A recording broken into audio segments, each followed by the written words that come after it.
How's it going, guys? Must be time for another video.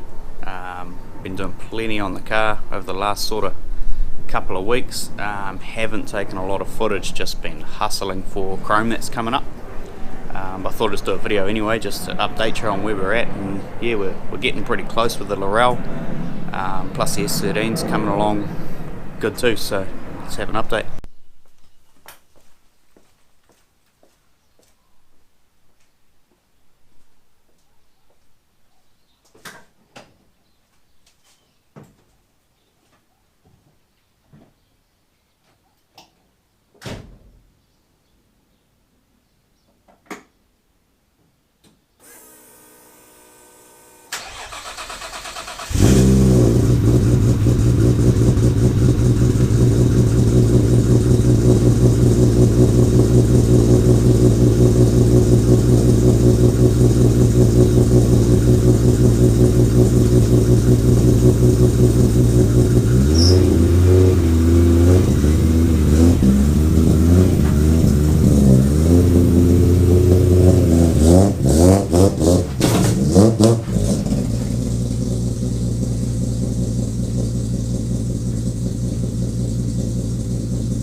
So yeah, one of the first things I've done is I've installed a Handbrake IC7 instrument cluster.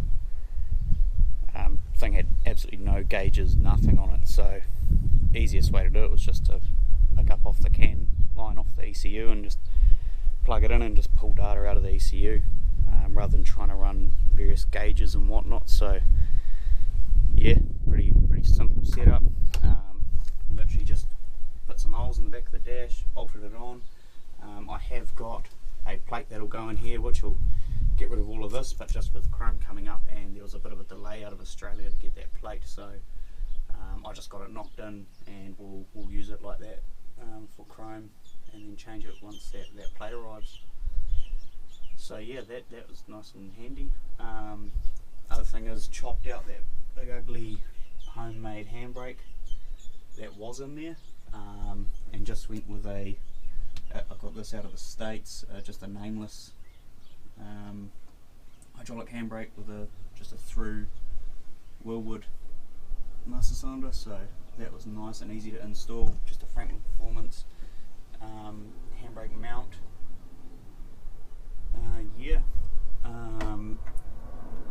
Have wired up all the brake lights off the brake switch. Just mounted another relay box there and just wired it up.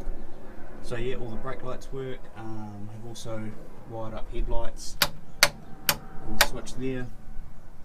Not sure if you need that at chrome, but just wired them up anyway. So I did dual relays for each light, but I can probably run it off one and use that relay for something else later. Yeah, I did manage to take the car into work and I hooked it up to our truck wheel alignment gear, and managed to get a wheel alignment on it. The rear was a bit of a nightmare just to hang the flags so low, but managed to do the front sweet as, so got all that all aligned. Still a couple of things I need to do with the couple of weekends we got left. Only real things I've done under the bonnet is just fuel pressure sensor on the fuel rig, and there's an oil pressure sensor just off the side of the block there, which is just to monitor those through the ECU to the dash via CAN, just so I can flash alarms if I get any sort of low oil pressure, low fuel pressure, anything like that. I sort of run out of inputs now on the Elite 750, but I've seen with the IC7 it's got a whole lot of inputs you can run on the back too, so I might pick up off a few of those. Other than that, pretty much the same, but like yeah, we're pretty much good to go. I'll fit the front bumper to it. Wouldn't mind finding a Honda lip or something somewhere. I used to have a few of them, but don't know where they're going. Don't really know. Run it as is, where is. Yeah, for now. And yeah, then just the other update. I haven't really spoken much about this car here.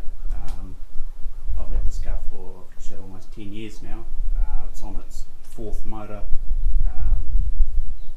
I've only blown up one, but just like to try different combinations. But I've gone back to an RB25, which is what I originally had in it.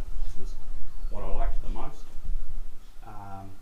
It's a factory K's SR20 turbo version. That's what I had in it when I got it. Yeah, converted it to RB25. That went for years. That was so much fun, that motor. That put a leg out of bed, so I then put an RB30 in it. Got that all tuned up. That was when I was running a Power FC, and that made 280 kilowatt, the RB30, and that was plenty of fun. But I had to run this bonnet with a big hole in it, which I wasn't a fan of. So my brother, who has a Safiro, had this RB25, and you know, an RB30 fits a lot better in a Safiro, so we done a deal. He took the RB30, I took the RB25. I stripped it down. It's got you know, rings, bearings. I put the RB26 conrods that were from that engine into this. N1 pump, studs, steel head gasket, Calford valve springs, Calford cams, cam gears, 1000cc injectors, like real similar setup to the 26, but just not as aggressive like the cams and the rest of it. They're a bit more mild. Yeah, and it's got a Haltech Platinum Pro plug-in. So I did have it in at the dyno to get all tuned and done, but it got tuned at sort of wastegate pressure 14 psi. It was going all good, and then just the Haltech started disconnecting, which they think maybe just the USB plug on it was a bit jammy, so ECU just went back to Haltech. That got replaced. ECU's back now, so I've got it booked in for a tune on Thursday. So yeah, it made 300 kilowatt on 14 pound. Yep, the idea with James is we're just gonna frickin' send it. I'm not too worried. If anything happens, I'll fix it, whatever. So, but yeah, ECU's back. She's all running now, and tuned. So yeah, ECU's sort of tucked away in the glove box here. Just got it open just for now while we go to tune it. But yeah, it's like the tune's still not a Hyundai. He wasn't finished sort of cleaning it up, so like 100% drivable. But yeah, definitely, I'm not going to take it out and go for any runs or anything in it. I want to get the tune 100% finished and happy with it before I take it anywhere. So I'm just going to get it trucked to him on Thursday and get it all finished.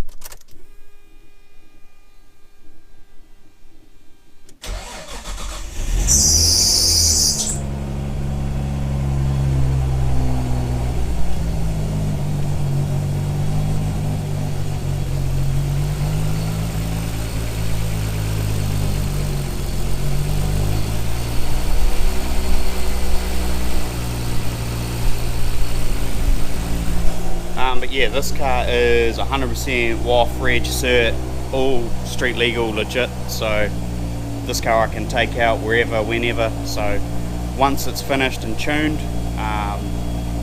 get it out and do some on-road videos of it driving. It's pretty rowdy, so, and it's a lot of fun. I do miss having the RB25, so I'm pretty stoked to get that back in it.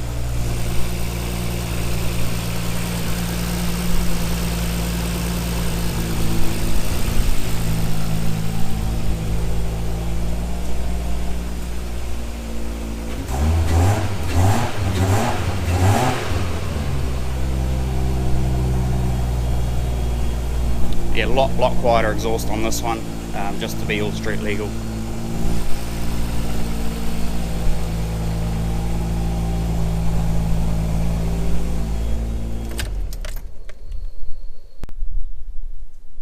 just thinking actually, I've probably never told the story of the Laurel. The RB26 that's in this car I actually bought probably 5 or 6 years ago. Originally I wanted to put it in the Silvia. So I bought it, it was just a long motor with an intake manifold. Thought I'd just pull it down and do a head gasket and head studs, and it had a bit of pick up in the bore, and it sort of just went on hold from that. Years later ended up just leaving the 25, and I didn't want to go through another cert process, so I had this RB26, which I ended up fully forging and rebuilding. I actually ended up getting another block for it because the block that was with it had some cracks down the sides by the oil feed for the turbo. So I got another crack tested block that was all mint, which is actually an R32 block. The motor is actually an R33 motor, so it's still got the long nose crank, R33 head, whether there's any difference in that, but yep. So I had this RB26 motor, and I've always sort of wanted a Laurel. When I bought the S13, I was actually looking for a Laurel or an S13, so I bought that. So anyway, I thought, well, yeah, I'll build a drift car, just something not road legal that I don't have to worry about all of the WOF rules and rah. So yeah, I found this car for sale on Facebook. Actually my brother did, and it had an SR20 in it.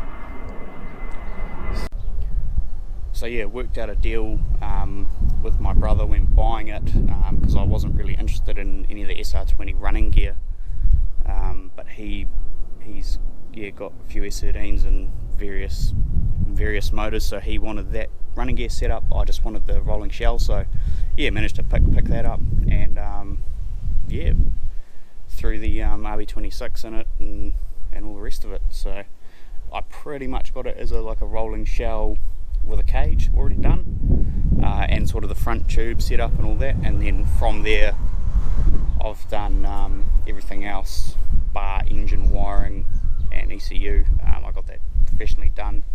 I don't want any sort of dramas to go on there. So yeah, that's it. Right, so I've just got a couple more things to do on the Laurel. Only one weekend to go really, because the following weekend we're going down. So I'm probably not going to take a lot of videos of working on it. I think driving videos are better anyway. So yeah, I'm just going to try and knock it out, and then the next one will be, we might go for a rip in the S13 next weekend if that's all tuned. Oh shit, actually no, it needs a WOF.